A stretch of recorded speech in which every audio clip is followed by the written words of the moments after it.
There are thousands of people who have been displaced as a result of the war in Georgia. Tens of thousands, even hundreds of thousands if you believe reports. Among the unfortunate civilians caught in the crossfire in this conflict, a 12-year-old girl from outside San Francisco, Amanda Kokoyeva, was in South Ossetia for a month-and-a-half-long visit with her relatives. She was with family members in a cafe, and all of a sudden, bombs were falling outside. A 12-year-old girl. She spent the night in her uncle's basement. She was able to flee to Russia, flee to the north, catch a flight home from Moscow. With us now, Amanda Kokoyeva and her aunt Laura, live with us from our San Francisco bureau. It's great to see you. Welcome home. Thank you. I cannot even imagine sitting in a cafe and bombs start falling. I mean, I've been to wars where that happens, but when you were there wasn't really a war happening. It started when you were there. Describe for us what that was like. It was really scary. I didn't know what was happening. We were just sitting normally, and everybody from outside started running in, and it was just so scary.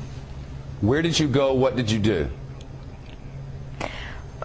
We called my uncle on the restaurant house phone because our cell phones weren't working. And so we called him, and he came to pick us up and drove us to his house. We ended up spending the night in the basement. Were there bombs falling all the while? I didn't see any. But before I say anything else, I just want to say that I was running from Georgian troops bombing our city, not Russian troops. I want to say thank you to the Russian troops that were helping us out. Where is your family now, and how are they? Some of my cousins, aunts, and uncles are in North Ossetia right now, and they are safe. But my grandma and some of my aunts and uncles are still back there, and I don't know. We don't have any contact with them. I don't know if they're alive or anything. Wow, I know your aunt is with you. This I cannot even imagine. I mean, seeing a 12-year-old go through all of this, it must have been horrifying.